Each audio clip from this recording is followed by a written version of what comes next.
ಇಷ್ಟು ಒಂದು ದೊಡ್ಡ ಕಲ್ಪನೆ ಇದೆ, ಈ ನಾಟಕನ ಹೀಗೂ ಮಾಡ್ಬೋದು ಅಂತ ತೋರಿಸಿದಾಳೆ.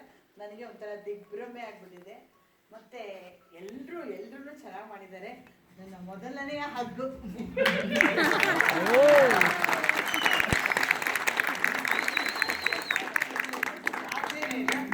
ಮತ್ತೆ ಇವರೆಲ್ಲ, ಇವಳು ಮತ್ತೆ ಈ ಹುಡುಗಿ, ಬಾಬಾ ನಾವೆಲ್ಲ ಏನಿಲ್ಲ, ಝೀರೋ ಅಂತ ಅನ್ನಿಸ್ತಾ ಇದೆ.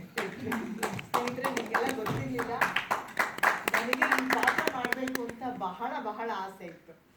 ಅದನ್ನ ಮಾಡೋ ಅಷ್ಟರಲ್ಲಿ, ಕಪಡ ಅದನ್ನ ಮಾಡಿಸೋ ಅಷ್ಟರಲ್ಲಿ ನನಗೆ ವಯಸ್ಸಾಗಿತ್ತು. ನನ್ನ ಆಸೆ ಹಾಗೆ ಉಳ್ಕೋತು.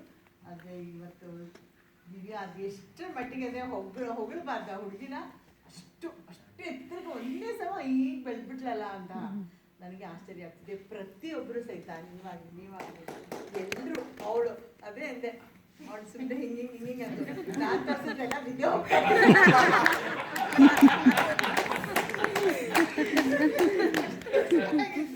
ಬಟ್ ಅದು ಹಾಗೆ ಮಾಡೋದಕ್ಕೂ ಒಂದು ಧೈರ್ಯ ಬೇಕು. ನಾವು ಹೋಗ್ರಿ ಯಾರೇ ಮಾಡ್ತಾರೆ ಆ ಥರ ಎಲ್ಲ ಅವ್ರಿಗೆ ಎಷ್ಟು ಚೆನ್ನಾಗಿ ಎಲ್ಲರಿಗೂ, ನಿಮ್ಮೆಲ್ಲರಿಗೂ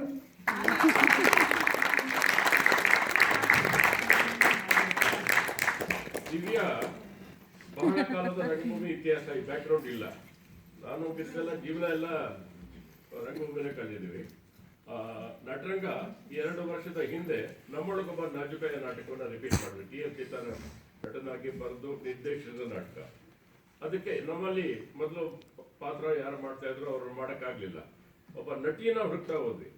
ನನಗೆ ತಕ್ಷಣಕ್ಕೆ ಸಿಕ್ಕಿದ್ದಾರು ಅಂದರೆ ದಿವ್ಯಾ. ಹಾಗಾಗಿ ದಿವ್ಯಾ ಸ್ಟೇಜ್ ಮೇಲೆ ಬಂದಿದ್ದು ಒಂದು ನಟರಂಗದ ನಾಟಕದ ಟಿ.ಎನ್. ಸೀತಾರಾಮ್ ನಾಟಕದಲ್ಲಿ ಹೀರೋಯಿನ್ ಆಗಿ ಬಂದಿತ್ತು.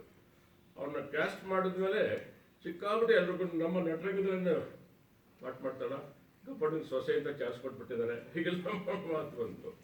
ಆದರೆ ಸೀತಾರಾಮ್ ಇವ್ರ ಜೊತೆ ಪಾಠ ಮಾಡೋಕ್ಕೆ ಹೆದರ್ಕೊಂಡ ಅಂತಂದ್ರೆ ದಿವ್ಯಂಗ್ ಅದಕ್ಕೆ ದೊಡ್ಡ ಮಾತಿಲ್ಲ. ಅಂದರೆ ಈಕೆ ಆಕ್ಟಿಂಗ್ ಸೀತಾರಾಮ್ಗೆ ಚಾಲೆಂಜ್ ಆಯಿತು. ಸೀತಾರಾಮ್ ತಬ್ಬಿ ಪಾದ ಅಲ್ಲಿ ಫಸ್ಟ್ ಟೈಮ್ ಆಕ್ಟ್ರೆಸ್ ಆಗಿ ಪ್ರೂವ್ ಮಾಡಿದ್ಲು. ಫಸ್ಟ್ ಟೈಮ್ ಆಕ್ಟ್ರೆಸ್ ಆಗಿ ಪ್ರೂವ್ ಮಾಡಿದ್ಲು.